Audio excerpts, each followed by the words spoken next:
Friends, आप सभी का मेरे YouTube channel easy clear exam में स्वागत है। फ्रेंड्स, यूपी पुलिस कांस्टेबल का जो एग्ज़ाम दोबारा होना है सितंबर अक्टूबर माह में, उसके लिए बहुत आवश्यक है कि आप डेली एक प्रैक्टिस सेट जरूर हल करें। तो दोस्तों, हम इजी क्लियर एग्जाम पर डेली एक प्रैक्टिस सेट हल करने वाले हैं जीके से संबंधित। यदि आप डेली एक प्रैक्टिस सेट हल करते हैं तो आपको डेली अलग से जीके पढ़ने की आवश्यकता नहीं है। आप आगामी जो यूपी पुलिस कांस्टेबल का जो एग्जाम होने वाला है उसमें आसानी से जीके के क्वेश्चन हल कर लेंगे। तो दोस्तों, आज हमारा easy clear exam YouTube channel में आप पहली बार आए हैं तो इसको सब्सक्राइब करें ताकि आपको इस प्लेलिस्ट के सभी वीडियो मिलते रहें। तो दोस्तों, शुरू करते हैं वीडियो को। और पहला प्रश्न है, गौतम बुद्ध का जन्म स्थान कहाँ पर है? तो फ्रेंड्स, गौतम बुद्ध का जन्म स्थान है कहाँ पर? लुम्बिनी में। दोस्तों, गौतम बुद्ध जिन्होंने बौद्ध धर्म की स्थापना किया था। बौद्ध धर्म की स्थापना किसने किया था? गौतम बुद्ध ने।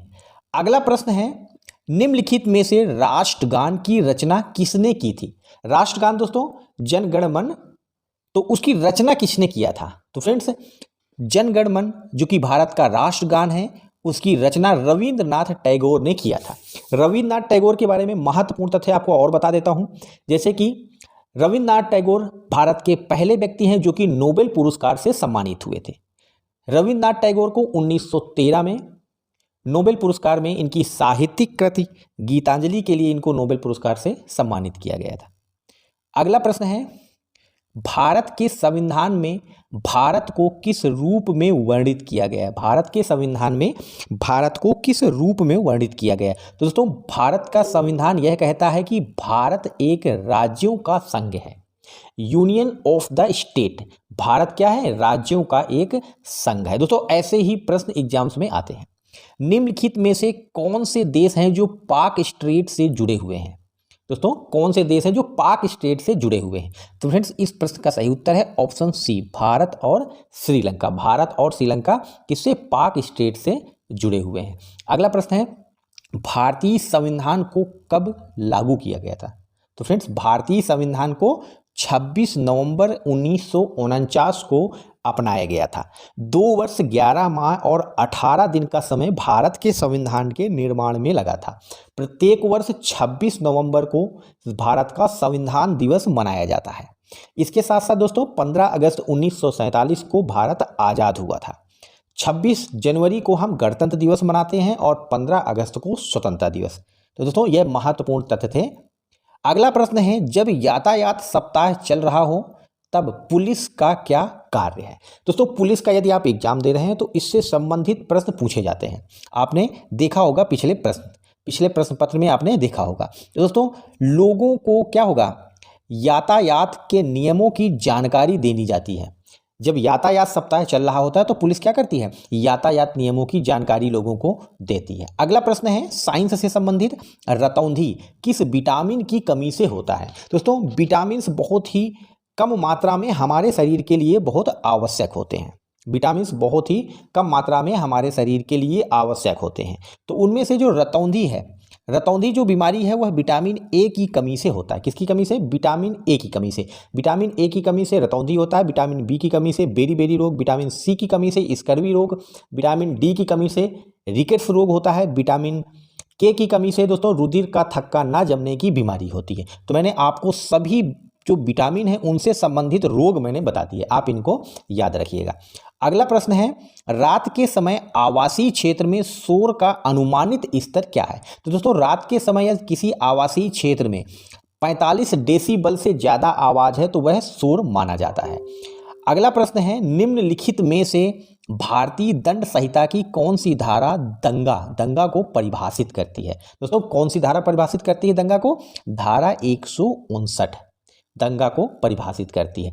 अगला प्रश्न है, भारत के संविधान में शामिल राज्य के नीति निर्देशक सिद्धांतों की अवधारणा को किस संविधान से लिया गया है? दोस्तों, राज्य के नीति निर्देशक सिद्धांत DPSP, directive policy for state, तो ये किससे लिए गए हैं? दोस्तों, यह आयरलैंड के संविधान से हमारे संविधान में इनको लिया गया है। दोस्तों, भारत के संविधान को जब बनाया जा रहा था तो विश्व के सभी देशों के संविधानों की छानबीन की गई थी। जो प्रावधान भारत के लिए अच्छे लगे उनको इसमें शामिल किया गया।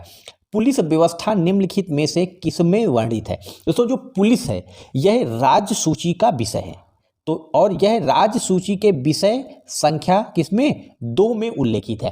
दोस्तों हमारे संविधान में राज्य सरकार, केंद्र सरकार और स्थानीय सरकारों का जो कार्यों का बंटवारा किया गया है। तो संघ सूची के जो विषय हैं उनमें केंद्र सरकार नियम कानून बना सकती है, वहीं पर राज्य सूची के जो विषय हैं उनमें राज्य सरकार नियम कानून बनाती है। और दोस्तों जो समवर्ती सूची है उसमें केंद्र और राज्य दोनों सरकारें नियम कानून बना सकती हैं।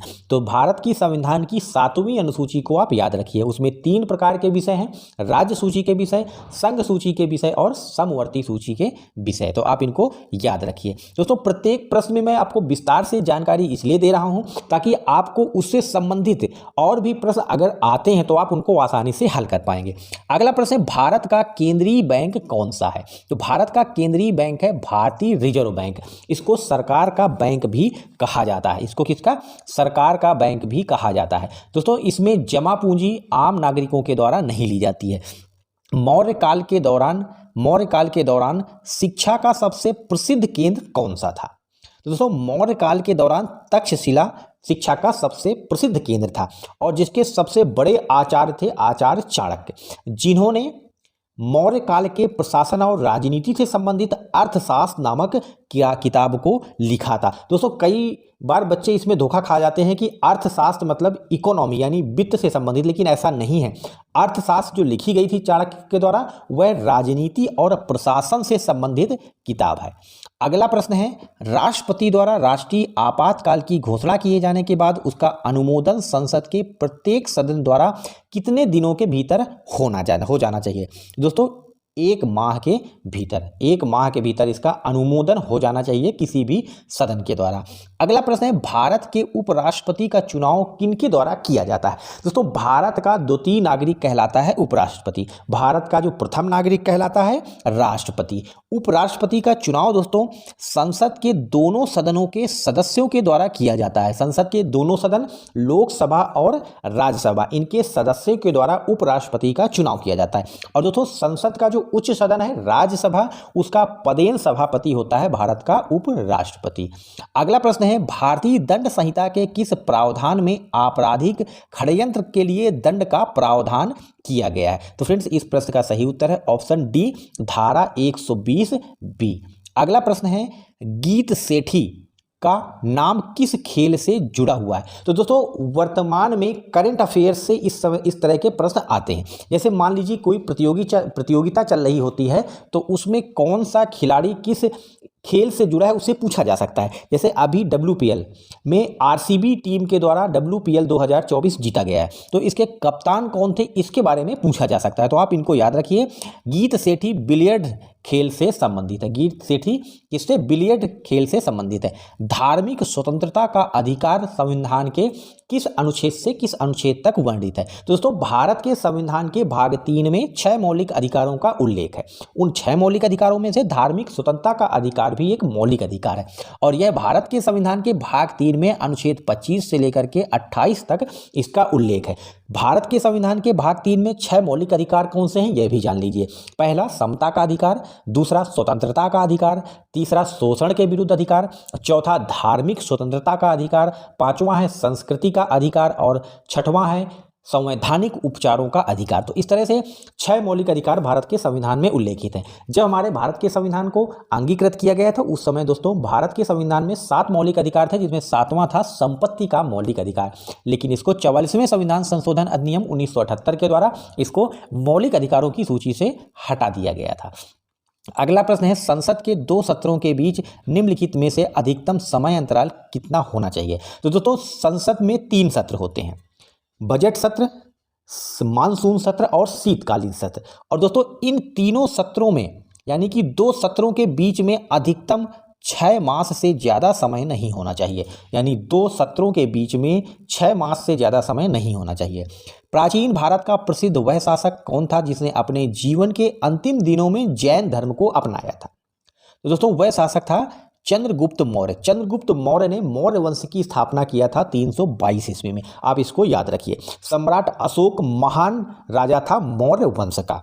उसके साथ साथ जैन धर्म अपनाने वाला दोस्तों कौन था? चंद्रगुप्त मौर्य। बौद्ध धर्म का सबसे ज्यादा प्रचार हुआ है सम्राट अशोक के शासनकाल में, इसको आप याद रखिए।